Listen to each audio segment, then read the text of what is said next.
자, 1의 1단원 언어와 국어의 이해, 요 단원입니다. 자, 그 중에 소단원 1 보시면, 자, 언어의 본질이 나와 있어요. 자, 그래서 언어의 본질은 인간은 아침에 눈을 뜨는 순간부터 그 다음에 밤에 자는 순간까지 말 또는 글, 이걸 소통을 한다는데, 이걸 묶어서 우리 뭐라고 하면 되는 거야? 언어, 이렇게 얘기하면 되겠네. 자, 그래서 언어가 없는 세상을 생각해 보라고 했는데 되게 답답하겠죠? 자, 그래서 이 단원에서는 결국 언어의 기본적인 특성이 뭐고, 그 다음에 여기에 대해서 이것을 언어 생활의 양상을 공부해서 바람직한 언어 생활의 습관을 기르세요. 자, 먼저 언어와 사고는, 자, 인간은 언어가 없이도 사고를 할 수 있는가? 이렇게 먼저 질문을 던졌네요. 자, 이때 언어가 있어야 사고할 수 있는 것인지 아니면 사고가 있어야 언어를 할 수 있는지. 자, 그래서 이 부분에서는 언어가 무엇인지 먼저인지 사고가 먼저인지 여기에 대해 질문을 던졌는데, 자, 결론적인 것은 일단 뭐다? 언어와 사고는 밀접한 관련성, 바로 유기성을 갖고 있다. 유기적이다. 이 이야기. 자, 그 다음에 그 밑에 줄 언어를 습득하면서 지적 능력이 빠르게, 자, 언어를 습득했어요. 자, 이것 때문에 지적 능력이 더 빠르게 어떻게 했대? 성장을 했어. 자, 그리고 또 이때 그 영향에 의해서 또 언어 능력도 어떻게 되는 거야? 다시 수준이 다시 또 높아집니다. 자, 결국 이걸 통해서 인간은 결국 언어를 도구로 해서 생각하고 사고하고, 자, 이 사고를 통해서 사고력과 인지력이 어떻게 된대요? 그만큼 더 발달한다, 이렇게 보시면 될 것 같아요. 자, 2번에 갑니다. 자, 이거 보시기 전에 왼쪽에 좀 하나 볼 게 있어요. 바로 뭐냐면, 자, 앞 하나는 언어가 사고에 영향을 끼치는 부분이고요. 자, 그래서 언어는 사람이 세계를 지각하고 그걸 알거나 깨닫는 거, 그리고 사고를 전개하는 방식에 영향을 미칩니다. 그래서 어느 게 먼저? 언어가 먼저라는 얘기죠. 자, 그래서 이 언어가 결국 뒤에 있는 사고에 영향을 끼친다, 이렇게 보면 돼요. 자, 그런데 두 번째 경우는 좀 다르죠. 자, 사고가 언어에 영향을, 거꾸로 요번에 이것도 사고가 반대로 여기 있는 언어에 영향을 끼친다는 뜻이니까. 자, 언어는 사고가 발달함에 따라 함께 발전을 하게 되고요. 또 그리고 인간이 사고하는 방식이 언어에 표현되고 반영이 되는 거니까. 그래서 어떤 게 우선인지는 그 상황에 따라 다르다고 해서. 자, 2번입니다. 자, 언어와 사회의 관계인데, 한 사회가 공동체로서 유지되고 발전하는데 필요한 것 중에 하나가 바로 이 사회 구성원 간의 의사소통일 겁니다. 자, 이때 이 의사소통의 수단이 되는 게 바로 뭐다? 이게 언어다, 이렇게 보시면 되겠네요. 자, 인간은 언어를 사용해서 사회적 관계를 형성하고 더 나아가 유지, 그 다음에 발전시키는, 자, 이 기능을 하게 되는 게 바로 언어입니다. 자, 이게 언어의 사회적 기능이다, 이렇게 보시면 되죠. 자, 이걸 다시 지역적인 기준과 그 다음에 사회적인 기준에 따라 이렇게 나눠놨죠. 자, 그래서 이걸 우리는 그냥 지역방언, 사회방언 이렇게 하면 되는데, 자, 지역방언 지역 하나밖에 없어, 기준이.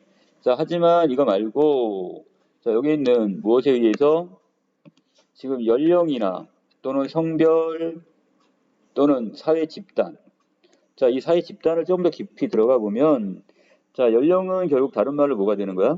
이거는 세대가 되겠죠? 세대적인 차이. 자, 그 다음에 사회 집단 안에는 뭐가 있을 수가 있어요? 어떤 직업 같은 경우가 여기 들어갈 수 있겠죠. 자, 그래서 집단에 따라서 바로 사회적 특성이 다르게 나타납니다, 지금. 자, 밑에 한국인이 똑같이 한국어를 쓰는데도 그것이 어떻게 해? 똑같지가 않대요. 자, 그 예로서 지금 뭐를 예를 들어서, 자, 이 팽이를 예를 들었네요, 지금. 자, 그래서 이 팽이는, 자, 각 지역에 따라서, 자, 보시면 알겠지만, 자, 뭐 강원도, 뭐 함경도, 평안도, 충청도 지역에 따라 어떻게 불려지는 이름이 다르죠. 자, 그래서 이것은, 자, 같은 팽임에도 지역에 따라 형태가 조금씩 다르다. 이걸 우리는 뭐라 한다? 지역 방언, 이렇게 얘기하면 되는 거야. 자, 그 다음 장입니다. 자, 이번에는 사회적 방언에 대한 이야기죠. 사회적 요인. 자, 여기 바로 연령이나 그 다음에 성별, 사회 집단에 따라서도 차이가 난다고 얘기했고요. 자, 바로 이것은 그 언어가 그 사회, 바로 언어 공동체죠. 자, 언어 공동체의 특성이 담겨 있다, 이렇게 보면 되네요. 자, 그래서 같은 말을 사용하는 사람들끼리 사회 구성원끼리 바로 공동체 의식을 느낀대요. 자, 공동체 의식을 다른 말로 뭐라는데 동질감이나 또 연대감이나 또 민족성 이것이 형성이 되는 거죠. 자, 그래서 이걸 어떻게 이런 공동체 의식이 더욱 공유할 수 있고 더 나아가 강화하는 효과를 얻을 수가 있습니다. 자, 결론이네요. 이것도 언어는 그 사회와 바로 유기적인 관계, 아까 밀접한 관련성을 유기성이라고 해서 자, 그리고 밑에 표로 좀 보여줬습니다. 자, 이번에 세 번째는 언어와 무엇과의 관계? 이번엔 언어와 이 문화와의 관계를 보여줍니다. 자, 언어는 그 자체로서 문화적 산물인 동시에 또 한 문화를 반영하는 거울이 되기도 한데요. 자, 요거는 결국 언어가 있으면 언어가 있고 문화가 있다면 이 문화 여기 있는 여기 언어는 어디에 포함이 되는 거예요? 자, 언어는 결국 이 문화라는 이 범주 안에 이렇게 포함이 되는 거니까. 자, 그래서 문화적 산물이란 말이야. 자, 하지만 결국 이 언어가 또 무엇을 반영해주기도 한다? 문화 자체를 반영해주기도 하죠. 자, 이처럼 어떤 언어든 그 언어를 사용하는 언어 공동체의 고유한 문화와 밀접하게 관련이 되어 있는데, 자, 예를 들어서 지금 간장, 온돌, 부럼과 같은 단어. 자, 여기서 뭐 간장, 장 문화가 발전되어 있다는 거. 자, 온돌 같은 경우니까 우리가 어떤 그 입식이 아닌 밑에 구들장 같은 이런 문화가 발달되어 있다는 거.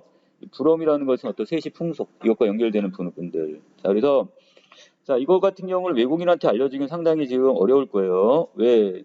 이 단어들은 바로 우리 말에만 있는 것이고 다른 말은 이게 없기 때문에. 자, 바로 이걸 통해서 우리는 바로 여기 있네요. 그 언어가 바로 공유하는 문화와 관련성이 있고요. 자, 그래서 이것이 없는 이유는 바로 언어 공동체에는 그러한 문화가 없기 때문에. 자, 다른 나라의 문화에서는 바로 이러한 것이 없기 때문에 이걸 표현할 수 있는 단어가 없다는 뜻입니다.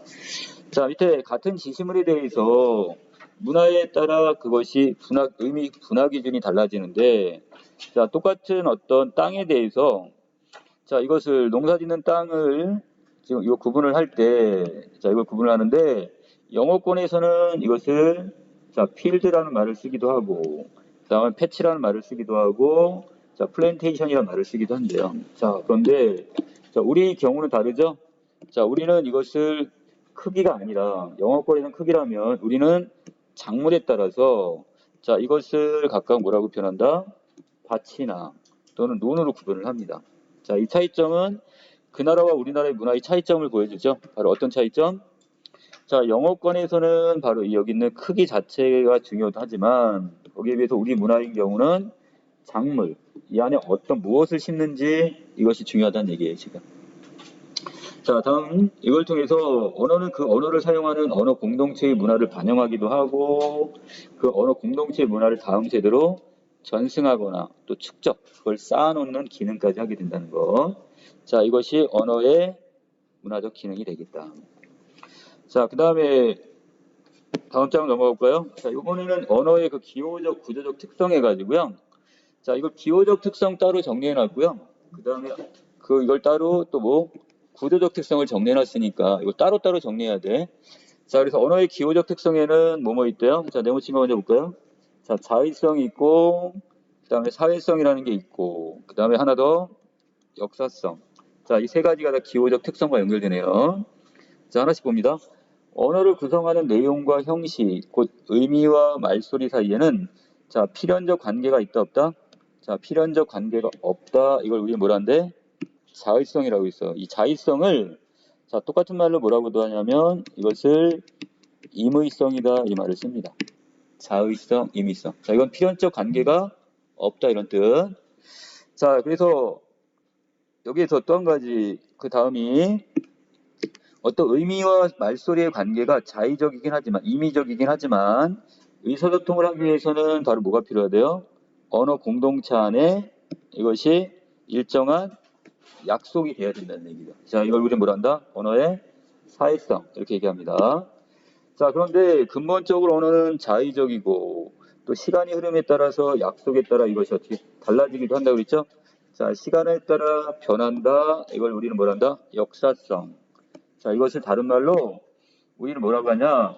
그 역사에 따라 이것이 바뀐다. 그래서 이걸 가역성이라고 합니다. 언어의 가역성, 역사성 같은 말이에요. 자, 그래서 언어의 기호력 특성이 지금 몇 가지 봤어요? 세 가지 살펴봤죠? 자의성, 그 다음에 사회성, 역사성, 이 세 가지 살펴봤네요. 자, 그리고 그 밑에 언어는 기호이기 때문에 말소리를 있는 그대로 반영하진 않아요. 실제 말소리는 연속적인 음파로 나타나지만 우리 이것을 자음과 모음에, 자, 이것을 우리 분절이라고 했죠? 자, 음소로 나누기도 하고, 자, 음소, 운소, 그 중에서 자음과 모음을 합쳐서 우리는 뭐라고 한다? 이 두 녀석을 합쳐서 이걸 우리는 운소 이렇게 얘기하는 거죠. 운소. 자, 또 의미면에서도 언어는 연속적으로 이루어져 있는 세계를 불연속적으로 끊었대요. 자, 이걸 우리는 뭐라고 한다? 자, 이것을 우리는 분절성이다 이렇게 했습니다. 자, 이 무지개 말고 또 분절성이 아까 뭐 들어가셨어? 자, 계절을 나누는 것도 여기에 들어갈 수 있고, 또는 시간의 어떤 구분 같은 것들. 자, 이런 것들이 다 바로 무엇과 관련이 있다? 바로 분절성과 관련이 있는 거죠. 자, 그 다음에 언어의 기호의 수는 제한되어 있고 실제 세계에 존재하는 대상은 무한하기 때문에 언어는 대상들 사이에 공통된 속성을 뽑아서 자, 말소리와 의미를 연결하게 됩니다. 자, 이때 자, 꽃이라는 이 단어의 이 공통적인 속성을 뽑는 과정을 우리는 뭐라 한다? 자, 이 뽑는 과정, 즉 추상화를 통해서 이 언어가 형성이 되는데, 자, 이것을 언어의 추상성 이렇게 얘기하는 거죠. 자, 쉽게 얘기하면 우리가 바라보는 꽃이 있어요. 근데 이때 이 꽃은 우리가 이거 얘기하는 이 꽃은 실제 꽃인데, 자, 근데 이때 나팔꽃, 해바라기꽃 다 꽃이 다르잖아. 근데 우리는 그것을 합쳐서 꽃이라고 한단 말이야. 자, 이때 꽃은 우리가 보고 있는 꽃이 아니라 그 의미가 어떻게 되는 거야? 한 단계 더 업그레이드가 된 거란 말이야. 그리고 추상적인 단어, 구체적인 우리 눈으로 만지는 꽃이 아니라 우리 머릿속에 이러한 부류를 우리는 꽃이라고 하자. 이거니까 이게 바로 추상성이 되는 거야. 자, 동그라미 2번에 갑니다. 국어의 구조적 특성입니다. 자, 여기는 몇 가지가 있대요. 마찬가지 창조성, 체계성, 규칙성 세 가지가 있는데, 자, 먼저 창조성입니다. 인간이 구별해서 사용할 수 있는 기호의 수는 제한되어 있긴 하지만 이를 활용해서 자, 무한한 표현을 생산할 수 있는데, 자, 새로 만들어내는 걸 우리는 뭐라 한다? 예, 창조성이라고 하면 되겠죠. 자, 그래서 자, 또 한 가지. 자, 언어는 우문과 단어, 문장, 담화 이런 것들이 모여서 체계를 이루게 되는데 이걸 우리는 체계성이라고 합니다. 자, 그래서 자, 우문이 모여서 뭐가 되는 거고요. 자, 단어. 자, 이 단어 전에 여기 한 가지 빠져 있죠. 자, 형태소가 되고, 자, 이 형태소들이 모여서 뭐가 되는 거야? 단어가 되고, 또 단어가 모여 문장이 되고, 자, 이걸 우리는 체계성이라고 하는 거야. 자, 그 다음에 위에 있는 것 좀 보면요. 어떤 단어를 있을 때 단어들을 모아서 이것을 일정한 뭐를 만들었어요? 이렇게 문장을 만들었다고 한다면 이것도 모두 될 수 있어요? 무한하게 새로운 걸 만들어내는 거니까. 자, 예를 들어서 자, 나는 먹었다라는 게 있는데 사과를 거기서 빵을 이렇게 무한하게 다른 걸 집어넣었다면 이건 뭐가 되는 거야? 창조성이 되는 거예요. 자, 그 다음에 만약에 여기 밑에 또한 뭐가 있었냐? 이러한 단위들이 아무렇게나 연결되는 게 아니라 이 큰 그러니까 일정한 어떤 구조를 이루어야 된대요. 자, 일정한 구조를 이루는 것이 바로 다 규칙성. 자, 그래서 우리의 문장 같은 경우는 앞에 뭐가 오고, 자, 주어가 오고, 그 다음에 뭐 목적어가 오거나 보어가 오고, 그 다음에 뒤에 뭐 서술어가 오는 것들.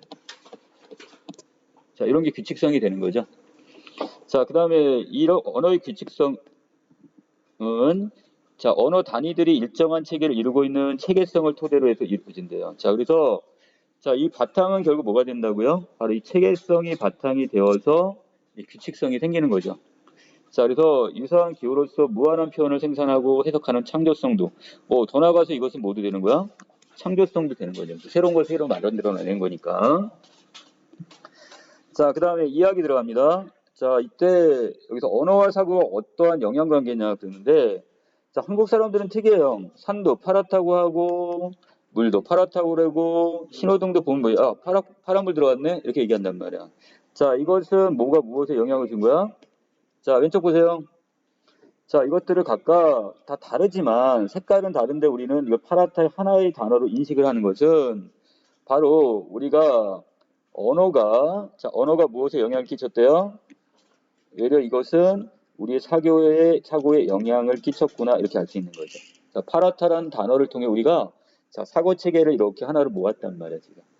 자, 그 다음에 두 번째 갑니다. 학생들에게 배고픈 고양이가 생기를 잡았다 이런 문장을 들려줬더니 자, 그 다음에 나중에 물어봤어요. 그랬더니 뭐라고 되죠? 배고픈 고양이가 생기를 잡아먹었어? 아까 분명히 먹었다는 얘기 안 했잖아. 근데 이거 잡았다라는 표현이 뭐로 바뀌어버렸어, 갑자기? 이것이 먹었다로 바뀌어버렸네요. 자, 이것은 바로 뭐냐? 당연히 우리 무의식 중에 뭐라고 생각하는 거 학생들은? 고양이가 생기를 잡았다는 것은 당연히 지가 처먹으려고 잡은 거 아니야? 이렇게 생각을 하겠죠? 자, 이것은 결국 그 사람들의 생각이 무엇에 반영이 된 거예요?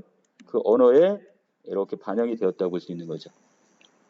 자, 세 번째입니다. 크레파스나 수채 물감의 특정한 색을 우리는 살색이라고 옛날에 불렀는데, 자, 이 살색이라는 표현이 있었는데, 이 국가위원회에서 이 색깔 이름이 특정 피부색을 가진 인종에게만 해당이 되기 때문에, 피부색에 대한 어떤 차별적 인식을 확대할 수 있던 이유로 이것을 연주황이라는 색으로 바꿔버렸대요. 자, 이걸 연주황으로 바꿨다면, 그랬다 또 바꿨네. 얘를 뭐로 또 바꿨대? 살구색으로 또 바꿔버렸대요, 지금. 자, 이것은 바로 우리가 어떻게 하는 거야? 자, 이런 단어를 쓰게 되면 우리들이 뭐가 생긴다고 보는 거예요? 마찬가지 그러한 차별의식이 생긴다고 보는 거죠. 바로 이 언어가 바로 이렇게 사고에 영향을 줄 수 있을 거라고 생각을 하는 거니까. 자, 언어가 사고에 영향을 주는 예. 자, 이번에 가면 자, 눈이라는 단어가 있는데 자, 눈을 자, 이누이트족 같은 이런 에스키모인들은 어떻게 한대요? 자, 여러 가지 땅 위에 내리는 눈하고 그 다음에 이걸 내리는 눈이냐 아니면 바람에 날리는 눈이냐 자, 쌓이는 눈이냐에 따라서 다 다르게 봤대요. 자, 그렇다면 자, 이렇게 지금 나누는 이유는 자, 이것서 자, 이 이누이트인들 같은 경우는 결국 이 에스키모인들 이 입장에서는 자, 결국 바로 그 문화가 어디에 그 언어에 반영이 된 거죠. 자, 우리나라도 마찬가지네요. 자, 영어에서는 라이스 하나로 통하는 단어가 자, 우리인 경우는 뭐로 바뀌었어요, 이게? 자, 여러 가지 모나, 벼, 쌀, 밥으로 바뀌었다면 자, 요 2번 부분에서 지금 자, 여기 지금 나와 있네요, 그 답은. 자, 여기서 뭐로 바꾸라? 바로 언어와 문화의 관계. 자, 이것을 지금 설명하는 글이었습니다. 자, 이렇게 정리해 놓으시면 될 것 같고. 자, 그 다음 3번에 가면 이건 언어의 자의성을 설명하는 건데요.